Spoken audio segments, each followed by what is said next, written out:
Hello दोस्तों, स्वागत है आप लोगों का अपने यूट्यूब परिवार अरुण अकेडमी में। आज का टॉपिक होगा दोस्तों अनुकूलित अनुक्रिया का सिद्धांत, जो कि आईपी पावलोव का है। दोस्तों ये घंटी, सीएस, लार, यूसीएस, भोजन, यूसीएस, जितना ये सब है, सब इसी से दोस्तों एग्ज़ामों में प्रश्न ट्रेंड करता है। तो ये आप लोग दोस्तों बहुत ही ध्यान से कहानी के माध्यम से ये थ्योरी देखिएगा और सुनिएगा, क्योंकि सारा का सारा इसी में आप लोग को उत्तर मिलेगा। तो चलते हैं, स्टार्ट करते हैं दोस्तों। देखिए आईपी पावलोव कहाँ के निवासी थे? तो रूस के निवासी थे। क्वेश्चन ट्रेंड करता है ऐसे। ये अनुकूलित अनुक्रिया का सिद्धांत आईपी पावलोव कब दिए थे? तो 1904 में दिए थे। ये किस जानवर पे प्रयोग किए थे? तो कुत्ते पर किए थे। अभी दोस्तों हम लोग देखेंगे यूसीएस, यूसीआर, सीएस ये सब क्या है, क्योंकि डायरेक्ट क्वेश्चन बनता है कि निम्न में से यूसीएस है, निम्न में से सीएस है। तो आप लोग याद रखिएगा, ये बहुत ही इम्पॉर्टेंट है। ये यूसीएस, यूसीआर, सीएस, यूसीएस ये सब बहुत ही महत्वपूर्ण पॉइंट है, क्योंकि डायरेक्ट क्वेश्चन यहाँ से भी ट्रेंड करता है। तो दोस्तों देखिए, इनका 3 चरण था।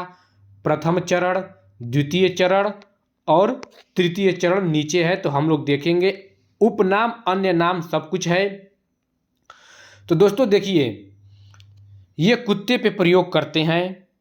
कौन? IP Pavlov. तो इसमें प्रथम चरण में क्या करते हैं? पहले देखिए स्वाभाविक उद्दीपक होता क्या है। तो स्वाभाविक उद्दीपक यूसीएस होता है, जिसे भोजन कहते हैं। दे देगा आप लोग को क्वेश्चन में कि निम्न में से स्वाभाविक उद्दीपक है।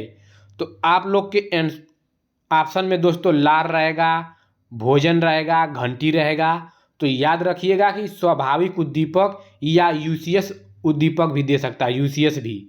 तो ये क्या है? भोजन है। कौन? यूसीएस। यूसीएस को भी भोजन है और स्वाभाविक उद्दीपक भी।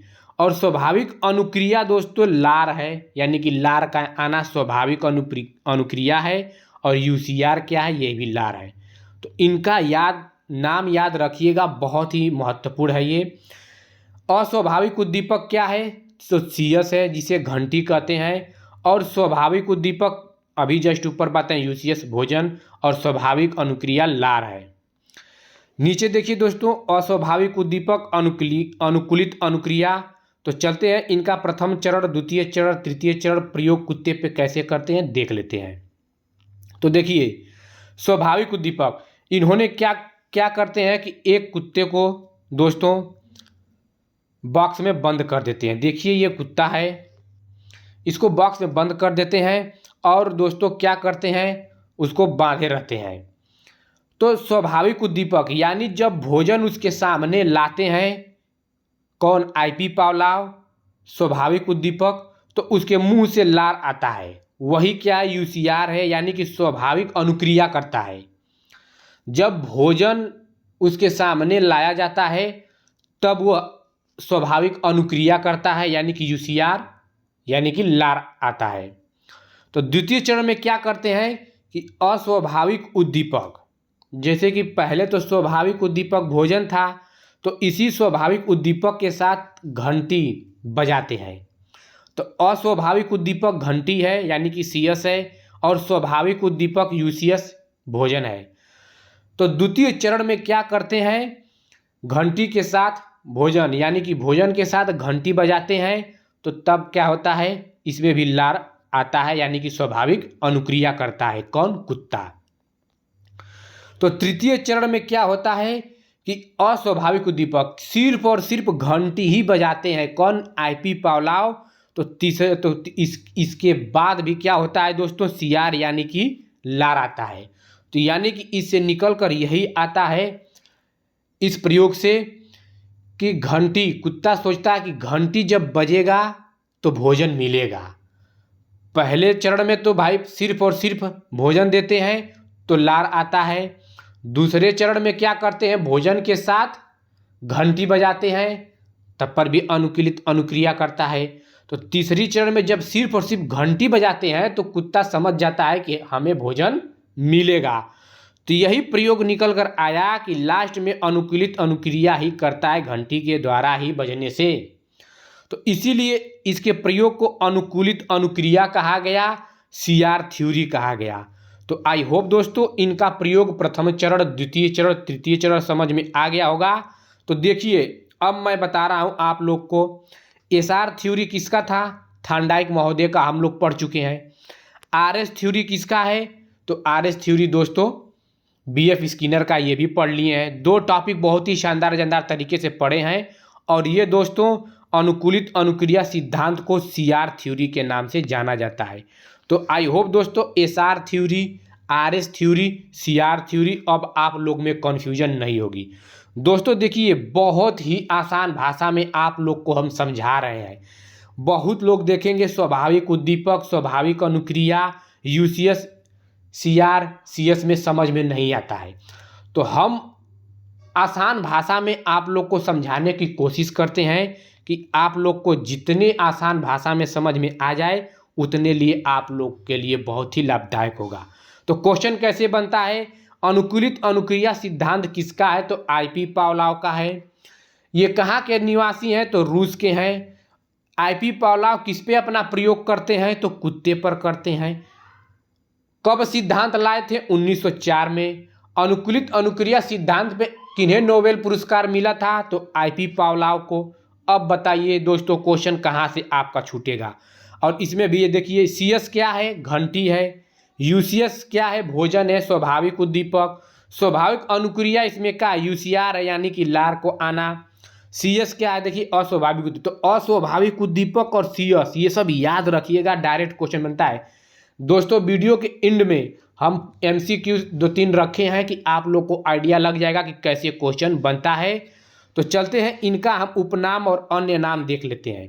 तो उपनाम अन्य नाम क्या है, देखिए सीआर थ्योरी के नाम से जाना जाता है, शास्त्रीय अनुबंधन सिद्धांत के नाम से जाना जाता है। दोस्तों देखिए आईपी पावलोव को अनुबंधन का पितामह कहा जाता है, इसीलिए इन्हें अनुबंधन सिद्धांत के नाम से भी जाना जाता है। दोस्तों प्राचीन परंपरागत अनुबंधन सिद्धांत के नाम से जाना जाता है। संबंध प्रक्रिया प्रत्यावर्तन सिद्धांत दोस्तों सीआर, इसमें संबंध बन जाता है तो याद रखिएगा। अनुबंधन सिद्धांत, शरीर शास्त्रीय सिद्धांत, ये सब इन्हीं के उपनाम या अन्य नाम से जाना जाता है। किनके, जो अनुकूलित अनुक्रिया सिद्धांत है दोस्तों। क्योंकि अनुकूलित अनुक्रिया सिद्धांत कैसे बना हम आप लोग को बताएं कि लास्ट में घंटी के बजने से भी वो क्या करता है, अनुकूलित अनुक्रिया करता है, जिसे इसको अनुकूलित अनुक्रिया अनुबंधन सिद्धांत के नाम से जाना गया और इसे सीआर थ्योरी के नाम से भी जाना गया। आई होप दोस्तों आप लोग को ये कुत्ता पे प्रयोग बहुत ही शानदार तरीके से समझ में आ गया होगा। कब दोस्तों क्वेश्चन ये भी बनता है कि आईपी पावलोव के प्रथम चरण में क्या होता है, तो प्रथम चरण में सिर्फ और सिर्फ स्वाभाविक उद्दीपक यानी कि भोजन देता है और द्वितीय चरण में भोजन के साथ घंटी बजाता है। तो क्वेश्चन ऐसे भी बनता है कि किस चरण में, आईपी पावलोव के किस चरण में भोजन के साथ घंटी बजाया गया, तो द्वितीय चरण में भोजन के साथ घंटी बजाया गया। दोस्तों सब के सब प्रयोग में ही आप लोग का आंसर छुपा है, बस आप लोग को पकड़ना है कि कैसे हम ग्रहण करें उत्तरों को। तो दोस्तों इससे शानदार तरीके से आप लोग को कोई नहीं बताएगा। मैं आशा करता हूं कि आप लोग चैनल को लाइक, सब्सक्राइब, शेयर, कमेंट करेंगे। एक कमेंट करेंगे तो मेरे लिए मोटिवेशन का काम करेगा दोस्तों। तो चलते हैं देख लेते हैं क्वेश्चन कैसे बनता है। सीआर थ्योरी में यूसीएस क्या है, अब बताइए। यूसीएस हम क्या बताए हैं, यूसीएस देखिए, यूसीएस डायरेक्ट भी पूछ लेगा, देखिए यूसीएस डायरेक्ट भी पूछ लेगा या स्वाभाविक उद्दीपक भी। तो ऐसे क्वेश्चन बनता है तो ये सब पूरा नाम रट्टा मार लीजिएगा। तो यूसीएस क्या है दोस्तों, तो यूसीएस भोजन है, तो ऑप्शन नंबर ए हमारा राइट आंसर हो जाएगा। नेक्स्ट क्वेश्चन देखिए, सीआर थ्योरी में सीआर क्या है दोस्तों। देखिए ऐसे क्वेश्चन अब आप लोग ऐसे नहीं पढ़ेंगे, सिर्फ पढ़ लेंगे कि आईपी पावलोव अनुकूलित अनुक्रिया सिद्धांत, बस रट्टा मार के खत्म। अरे जो जैसे पढ़ा रहा हूँ आप वैसे पढ़िए, देखिए ये क्वेश्चन नहीं छूटेगा। और ये तो पूरा सफिशिएंट है एकदम, हर एक टॉपिक दोस्तों, एक भी टॉपिक नहीं छोड़ेंगे।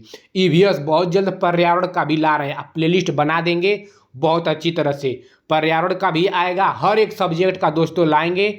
आप लोग बस चैनल के माध्यम से जुड़ जाइए तो CR क्या है इसमें? लार का आना। तो ऑप्शन नंबर बी हमारा राइट आंसर हो जाएगा। नेक्स्ट क्वेश्चन क्या है दोस्तों, देखिए पावलोव कहाँ के निवासी थे? तो रूस के निवासी थे, तो ऑप्शन नंबर बी हमारा राइट आंसर हो जाएगा। थॉर्नडाइक कहाँ के निवासी थे? अमेरिका के थे, पढ़ लिए हैं थॉर्नडाइक का। BF स्किनर कहाँ के निवासी थे? अमेरिका के, उनका भी पढ़ लिए। पावलोव कहाँ के निवासी हैं? रूस के। अब पावलोव भी खत्म। इसी तरह दोस्तों हर एक सिद्धांत खत्म होगा और हर एक क्लास मतलब जो जो टॉपिक यूपी टेट में आप लोग को धुआं धुआं उड़ा देंगे। बस आप लोग चैनल के माध्यम से जुड़े रहिए और एक कमेंट करेंगे दोस्तों तो हमें मोटिवेट मिलेगा, तो आप लोग के लिए और इसी तरह अच्छा अच्छा कंटेंट सोचेंगे कि कैसा कैसा कंटेंट तैयार करें कि आप लोग को पढ़ने में मज़ा आ जाए। तो ठीक है दोस्तों, आप लोग का बहुत बहुत धन्यवाद।